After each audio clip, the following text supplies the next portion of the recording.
Prescription products require an online physician consultation and are only available if the physician determines a prescription is appropriate. Subscription required. See website for full details and important safety information. Full refund of price paid available for first 60-day supply. ED can be tough on a relationship, but through HIMS, you can contact a medical provider online and, if appropriate, get prescription medication to treat ED affordably. HIMS offers the same active ingredient as Viagra, but costs 90% less. That's right, 90% less. And they have a 60-day money-back guarantee. Get a free online consultation at forhims.com/love. forhims.com/love.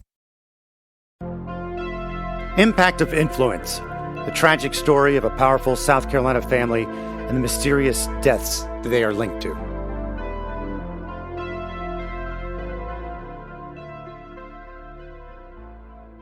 Hello there, welcome. I am Matt Harris. Seton Tucker across from me. And Seton, let's start off by telling them about the Facebook page and the website where they can reach out. Yes, you can find us on our Facebook page, which is Murdaugh Podcast, and also on our website, which is murdaughpodcast.com. There you go. We are doing a different kind of episode this time. We've had experts in the past on money laundering and a forensic accountant and an expert on FOIA, the Freedom of Information Acts. And today we're going to talk to a 911 operator. Explain to people why we decided to do this episode, Seton. Well, there's just been such little information released from SLED about the deaths of Maggie and Paul and also the other deaths that have been tied to this case. But we thought it would be kind of a good time to go back and revisit the 911 call that Alec placed when Maggie and Paul were murdered and just kind of do a deeper dive, listen to it again with some fresh ears, and then bring in somebody who really can break it down for us in a meaningful way. Plus, you've mentioned that we've been getting a lot of questions. We hear so much about all the legal stuff that's going on, but people are really wanting to know about the investigations into Maggie and Paul's death, Stephen Smith's death, Gloria Satterfield's death. People want to get some answers on this. So we'll give you the 911 call that Alec placed the night of the murders of his wife Maggie and son Paul on the Moselle property, and then we will bring in a 911 operator and discuss how 911 operators handle these kind of situations. First, here is that Alec 911 call.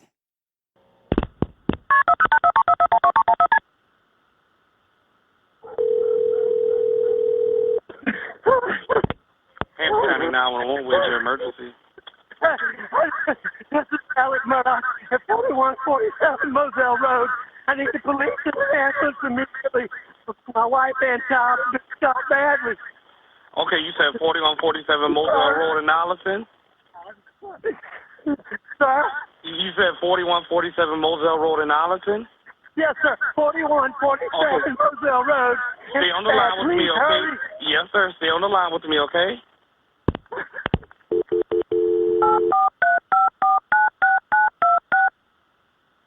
Yes. Hello? I'm still here. Stay on the line. I'm still here, okay?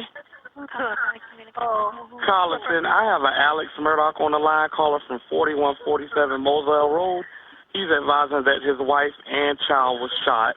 Mr. Murdaugh, go ahead and talk to Carlton. It's 4147 Moselle Road. I've been up to it now. It's bad. Okay. Okay, and are they breathing? No, ma'am. Okay, and you said it's your wife and your son? My wife and my son. Are they in a vehicle? No, ma'am. They're on the ground out at my kennels. Okay,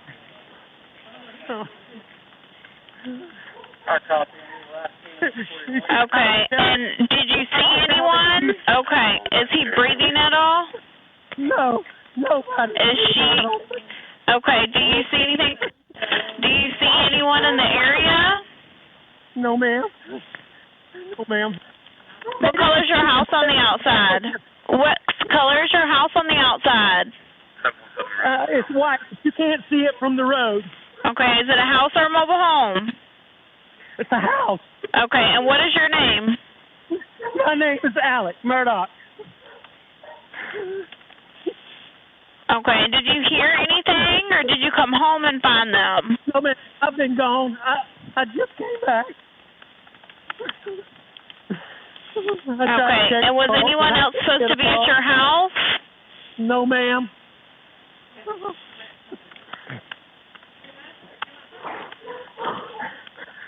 Please hurry. We're getting somebody out there to you.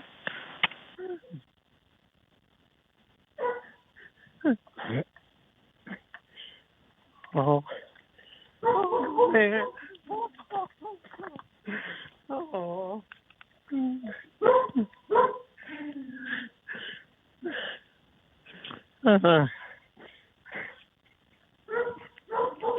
Okay, what is her name? Maggie and Paul. Maggie is her name? Yes, ma'am. Okay. And please hurry. We're getting somebody out there to you. Me asking you these questions don't slow them down, okay? And you sure they're not breathing? Is he moving at all, your son? I know you said that she was shot, but what about your son? Nobody's. They're not. Neither one of them's moving.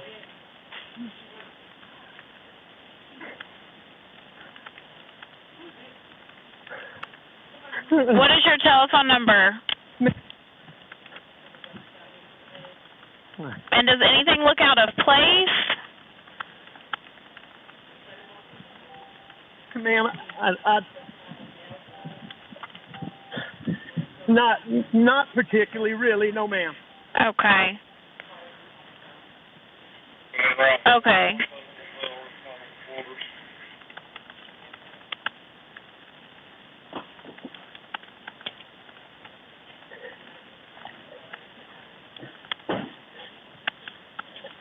All right, I'm going back down there.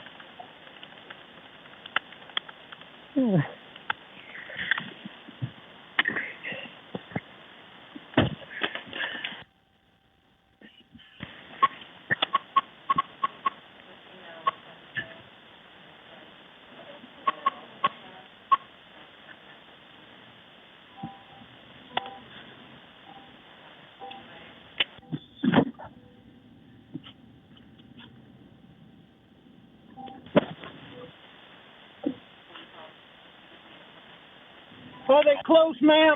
Yeah, they've been en route with you ever since you've got on the phone with me. I have multiple people coming out there to you.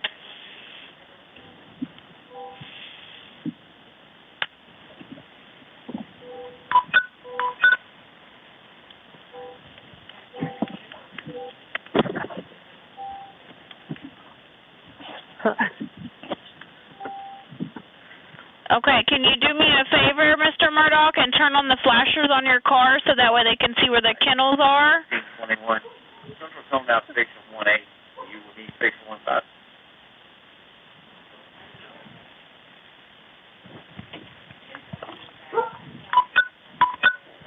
Do you have your flashers on for me, Mr. Murdaugh? Yes. Okay. I don't want you to touch them at all, okay? I don't know if you've already touched them, but I don't want you to touch them just in case they can get any kind of evidence, okay? I'd already touched them trying to get to see if they were breathing. Okay. Well, I just don't want you to move anything just in case they can get any kind of evidence, okay? They're not breathing. Oh.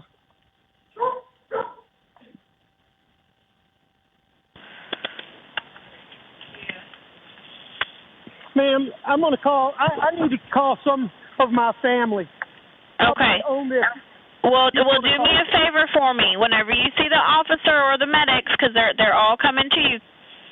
Absolutely. Okay. But we have them come in, turn on the flashes on your vehicle so they can see you, okay?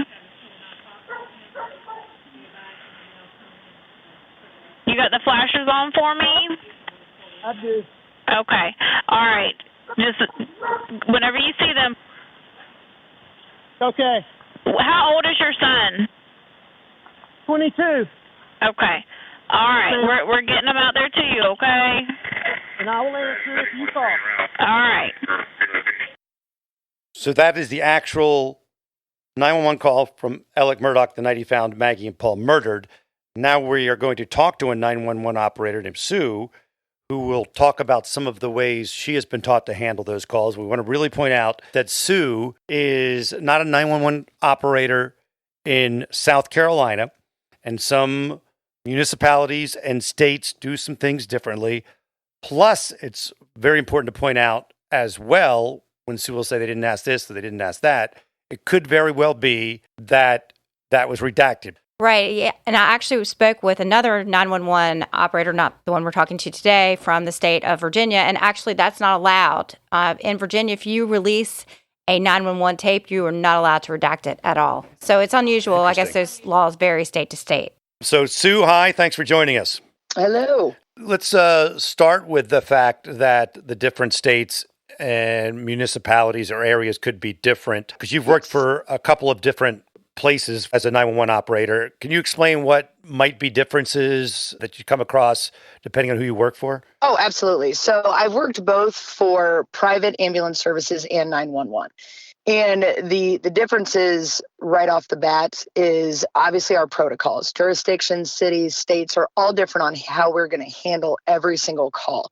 A lot of it comes down to wording, what they want you to ask in the call itself versus what you're going to deal with. So say you're somebody who's answering the phone and I'm this sole person dealing with an EMS side of it. Somebody else may deal with strictly police, someone else may deal with fire. It all very much depends on who's answering the phone, who I need to transfer you to, or who else needs to jump in as well. So when it comes to your protocols and jurisdictions and everything like that, it's going to be, the wording is going to be vastly different, and then what they expect from the call and what they need, whether even it's in the city or rural, it's also going to be different. It could be more difficult for some 911 operators as to others, because you might be, say, one 911 operator in a location might be just doing the 911 and they're hitting buttons or whatever, and the police and the EMS or whoever or supervisor are taking care of a lot of things. In some cases, the 911 operator is juggling it all. Am I right on that? That is correct. And I've seen both instances where you have multiple operators in one room and we're able to help each other out. I've also been in a room with only one other operator in a very small city.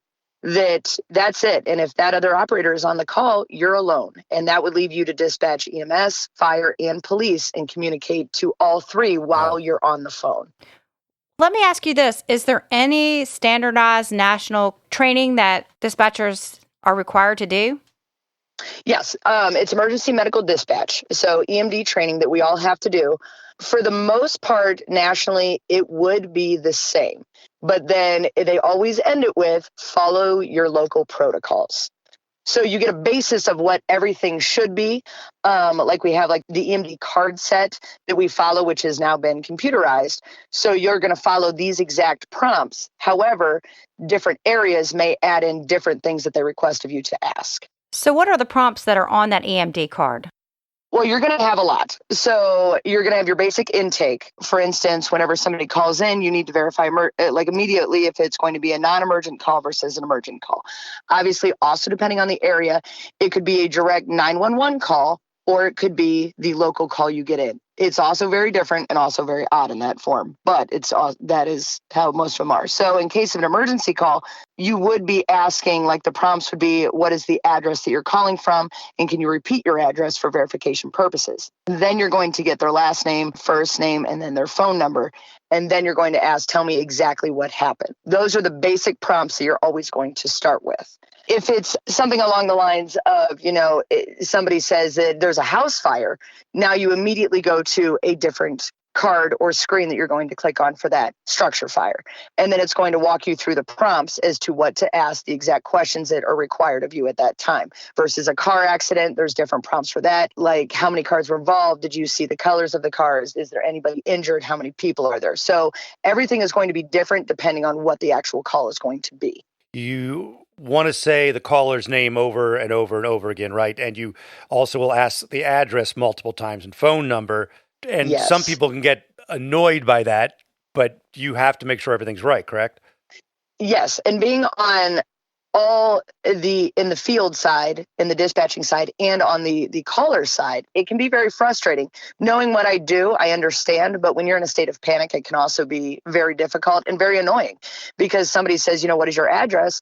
And you give it to them and you're calling from a cell phone, which means now you may not have called, you're going to call the National 911 line, which could be in this moment of Colorado, and you could be in Pennsylvania. Huh. So now they have to transfer you to the correct location. So really, cell phones have really shaken up how dispatchers have to treat things, because someone who maybe lived in California but now lives in South Carolina, area, but they still kept their previous cell phone. A lot of people, myself included, I don't have a home phone anymore. Yeah. See, and the interesting part is, over the last couple of years, the big cities have been able to narrow it down to like a 3-point area. So you have a triangle. Oh, wow. So whenever, that's where your cell phone is going to bing off all of the towers. So we're able to get a so many mile location, but that's usually only in big cities. The smaller cities don't have those. So whenever you hear people saying like, oh, well, they were able to find my location, and that was incredible. Yeah. Do you live in Chicago versus do you live in a tiny little city? The little cities didn't have that. You're basing it on the address that you gave and trying to transfer to the correct location. And that can take up to a minute, which is valuable time, but that's what we're up against. Now I'm going to go into this. When we start talking about this, I want to make it clear to everybody, when we start talking about Alec's 911 call, I want to remind you again that protocol different everywhere. Some stuff should be retracted. So this is not really like any kind of slight on this 911 caller, because we don't know what's missing. What we're going to talk about is what Sue would have asked and noticed which was missing, but that doesn't mean it was missing because it would be taken out. Right, because it's been redacted. And let's clarify, because we have a couple of 911 calls Yes. involving Alec. This is the 911 call that he placed after the deaths of Maggie and Paul. Okay, so you talked to me about the 6 W's. Explain what that is. Okay, so you're going to have anytime you have like an emergency, and now let's say in this case of bodily harm, so a stabbing, a gunshot wound, or anything like that. So your questions are going to be the who, what, when, where, why, weapons. Those are right off the bat, those are the things that you immediately want to know whenever you're talking to somebody. And you felt in hearing this, and again, you're not casting dispersions at this person, but you thought they were missing, like how many people are there, right? And explains a couple of other things that you felt were missing. I did. And obviously, since we don't know what they've pulled out of the actual tape, all I can go by is like how we discussed the silence on the end. And we've already discussed that as to why the dispatching, the typing, trying to get all the information. I know it, like as humans, we all do tend to panic sometimes, and it's hard to reel that back in. A lot of times people do great jobs at reeling that in, putting your personal side, your personal feelings aside. If you're able to, those are the top questions that you want to immediately ask, like who you are and repeating their name, like we discussed earlier, to keep them grounded, because it sounds a lot better instead of saying, like the sir or the ma'am. You want to keep them grounded. You want to pull them back. The where, we got those answers. We didn't really get the whys. That is a tough one. The part that did get me a little bit, again, we don't know if it was taken out or not, is the question that was never asked on who did this. You obviously don't know, but are they still in the area? Did you see a weapon? Did you see anyone leaving the area? Gunshot wounds and stabbings, for instance, we would like a time frame. Are they dead? Are they not dead? How do you know they are dead? Is the blood dried kind of question? Like, I don't ask that directly, but you're trying to get a before 6 hours or after 6 hours are the big things that you want to find out immediately. Is there going to be able to be life saved at this point? So I was a little thrown on that one. That was one of the big ones. Yes. We're going to take a break and talk about our friends at Drizzly. Drizzly telling you to look for a reason to celebrate every day. Celebrate a friend for their promotion or baby or wedding, any little thing, just a day that was magnificent. And Drizzly can come to your door. That's why you love it, Seton. Yes, I'm always a fan of convenience, and it's the best way to buy beer, wine, and spirits with delivery to your doorstep in under 60 minutes. Is Drizzly the #1 app for alcohol delivery? Drizzly is giving all new customers $5 off their first order with code FAST5. FAST5. So download the Drizzly app or go to drizzly.com. That's DRIZLY.com and use promo code FAST5 for $5 off your first order. Drizzly, now you don't have to drive around. It just comes to you. Love it. Drizzly. Prescription products require an online physician consultation and are only available if the physician determines a prescription is appropriate. Subscription required. See website for full details and important safety information. Full refund or price paid available for first 60-day supply. ED can be tough on a relationship, but through HIMS, you can contact a medical provider online and, if appropriate, get prescription medication to treat ED affordably. HIMS offers the same active ingredient as Viagra, but costs 90% less. That's right, 90% less. And they have a 60-day money-back guarantee. Get a free online consultation at forhims.com/love. FORHIMS.com/love. One thing you pointed out, well, I'll stay with that for a second, is just saying he thinks they're dead or they're not breathing would not be enough for you in that instance to just go, okay, let's move on to the next thing. I think you said you would tell them to get close to the body and tell me to describe the chest and stuff like that, right? You wouldn't just go, okay, they're dead. Yes. One of the big things, like let's take for gunshots, it's where were they shot? That is the most important thing. Was somebody shot in the leg? Were they shot in the stomach? Were they shot in the head? Were they shot in the chest? I want to know these answers because that also has a lot to do with how we're responding. If you're shot in the head, yes, there may be obvious death. If you're shot in the chest or the stomach, it may not be so obvious. Are you able to get close to the body? Do you see the chest rising and falling? Do you hear anything coming out of their nose or mouth? That kind of thing. And you also said, because you would ask about weapons, right? You're going to ask not only are the weapons there that were used, but you're going to ask the caller if they have any weapons or there's any weapons in that area, right? Yes, especially when you are uncertain. Like for any case, I don't know what happened. I am brand new to the situation you're calling in. So how did they get shot? If they're yelling about how I don't know, we're now assuming that you didn't do it. Which is acceptable and we may move on. However, do you see a weapon? Or is there a weapon that you have that could hurt any of my officers or any of my EMS personnel? That's a big one. People in shock tend to do crazy things sometimes when they feel threatened or a family member threatened. You don't mean to, but it does happen. What I found interesting, unless it was taken out, they were on a hunting property. There's got to be guns around. You would, you would think that there would have been, and again, it could have been taken out, but a question of, do you have guns? Are there any guns around? And I got to assume there are guns around. There might even be some that are just laying there, and that wasn't, at least it wasn't talked about. It also wasn't talked about where on the body they were shot, which I didn't know this. So you're clearing this up for us, because I didn't know that you would go into the blood. What does it look like? Where's the shot? Like real details. And it was interesting that they didn't ask Paul's age till the very end of the call. And why is it important to know the ages of the victims? Okay, so that is vastly important. So whenever it was stated that it was, my wife and my son. So that's a big difference on what we're going to be sending, who we're going to be sending, and where we're going to be transporting to if there, could be life-saving measures. So if the person is a pediatric, anyone under the age of 12 years old, that's different equipment. That's different needs. That could even be, depending on the area, different personnel altogether. If I only have let's say a basic unit, which would consist of 2 EMT basic personnel to respond, they are not going to be able to accommodate the life-saving measures that a paramedic can do, that has advanced life support skills to start IVs, to do cardiac, all of these things. So it's very important to know, are we dealing with someone over the age of 60, someone under the age of 12? Are we dealing with an infant? And the dogs were an odd one to you. Explain what you mean by that. So when I had listened, and the original 911 call that I had listened to, and I heard dogs barking in the background, it's interesting, things people never think about. At the end of a 911 call, I will say, if you have any pets, make sure they are locked up, turn on your porch light, and stand outside and wait for the personnel to arrive. It's animals in general, especially dogs, will attack.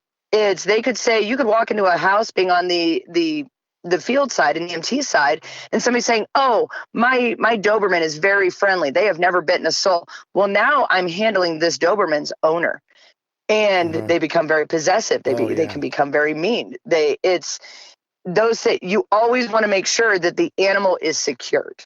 And to hear the dogs barking would have immediately, you need to listen to everything going on the phone call. You need to take in your sounds, the things that are going on. Dogs barking. Are you outside? Are you by train tracks? Are you by all of these things you need to take into account? Well, two things I wanted to bring up. There's been a lot of speculation about, you mentioned you'd always ask how many people were there. And the police reports that were released were heavily redacted. And there's just been a lot of speculation that there may have been someone else. So I kind of want to point out that potentially there was someone else there. And that's just a big question that a lot of people have. So I just kind of wanted to just circle back with you about that. Because you would ask clearly how many people there, who's there, all that, not just... Yes. Is there anyone with you? That is a big one. You want to know for safety reasons, do you know this other person? Is somebody hanging out in the area that you don't recognize or on your property?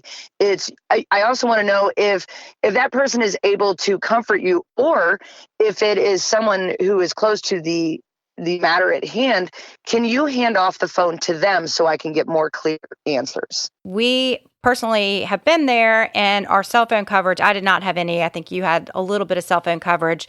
We've been told that cell phone coverage in this area is spotty. We witnessed that ourselves, and that it was possible that you had to go closer to the home to have some cell phone reception, and that you may not have had some coverage at the scene. So what do you do in this situation?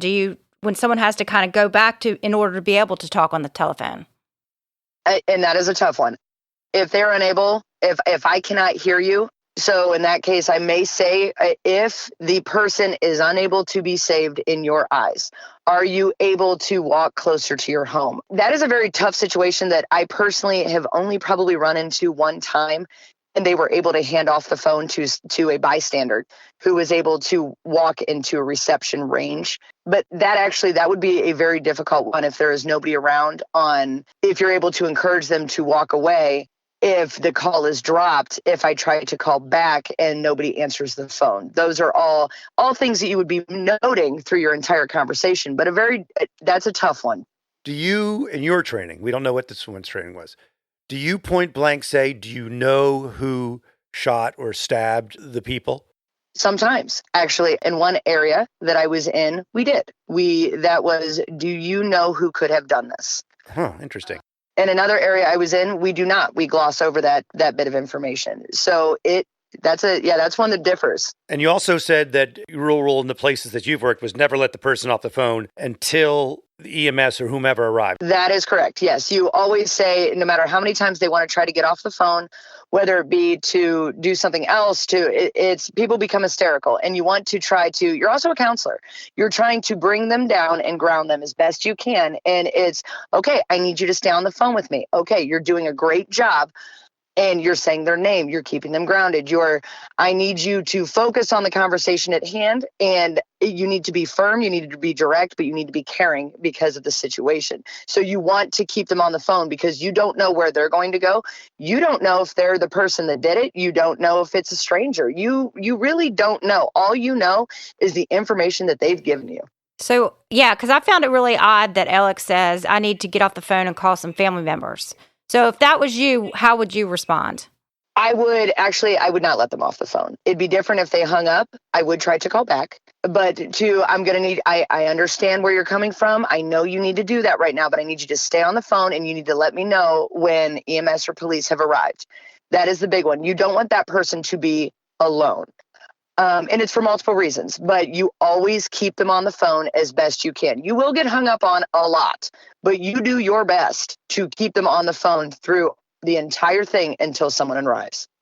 Let's talk about reactions that you have had in your 911 call history. But let's start with things that you thought were different or interesting in how Alec was acting during the call. Were there anything that stood out or seemed different or odd? So you have several different ways of how people respond to a traumatic thing that they've just witnessed, especially when it comes to someone they know or care about. So different forms of shock. Usually you have the hysteria, where it's the sobbing, the screaming. You cannot bring them back. Those are usually the moments you try to get somebody else on the phone if you can. They are just all over the place. They're not making any sense.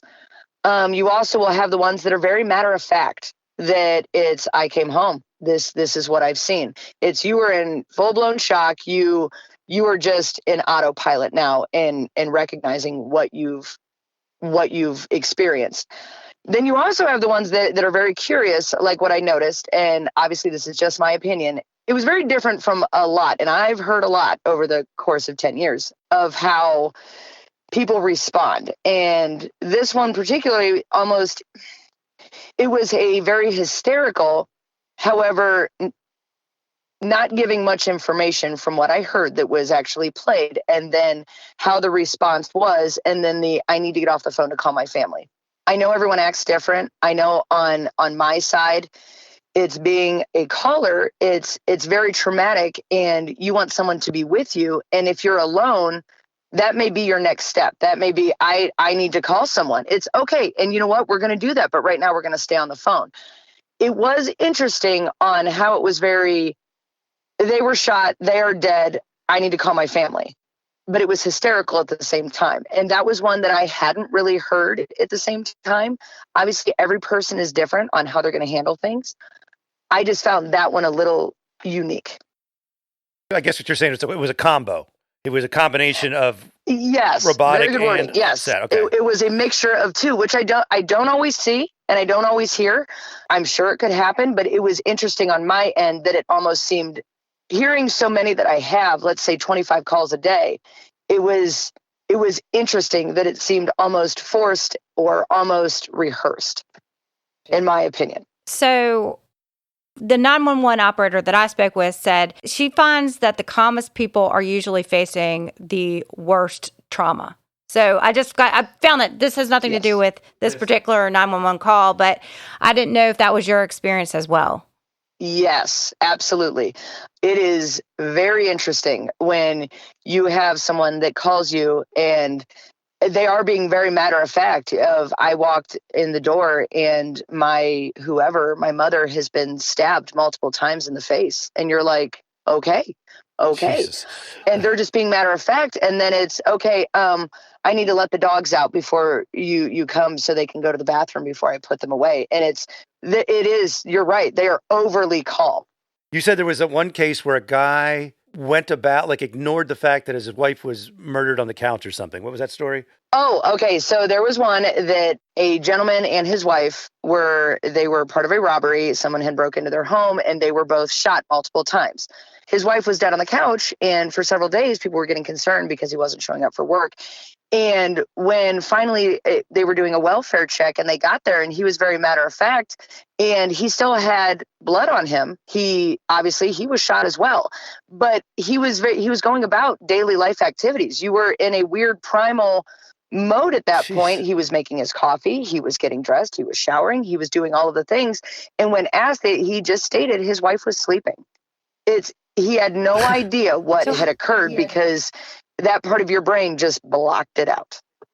And they proved that he didn't do it, right? Right. How do you go home when you are told that someone was stabbed in the face? Do you bring this home with you, or you're able to kind of compartmentalize? Personally, in the beginning, I can say I did not do that great.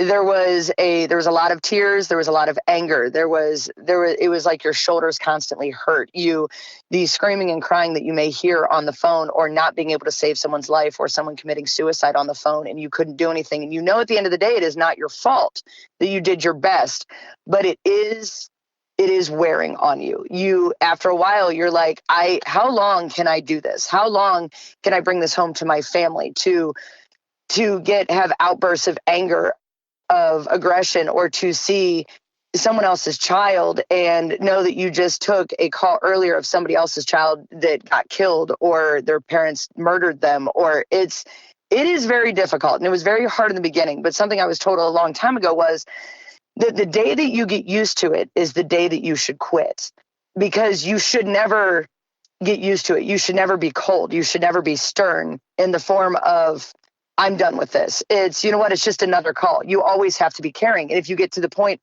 of no compassion, you shouldn't be doing that job anymore. That's so interesting, because we had a South Carolina coroner on, Sabrina Gast, and she said the exact same thing. All right, Sue, thanks for calling. All right, thank you guys. Have a good one. Thank you. Wow, I thought that was really informative. I've definitely had a lot of questions after listening to it the first time. I think I have a better perspective after hearing from an actual professional. I agree.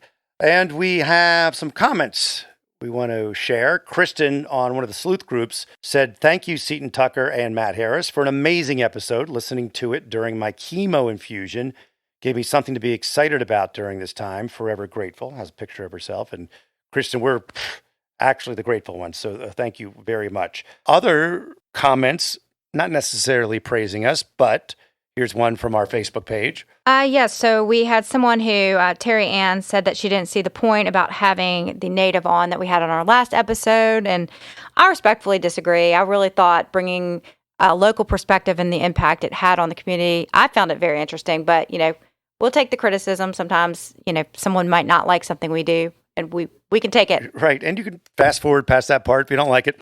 That's all a peripheral part of this story, and we have been doing that throughout the entire podcast, where we've covered different things about this whole story, talking to experts and talking to reporters and talking to people in the town and people who knew the family. So that's what we do. And trying to present all sides. Right. Speaking of that, this comes from Nancy. "I love your podcast. I'm sure you get criticism from a lot of people." Really? "But I much prefer to hear John Snyder's factual analysis.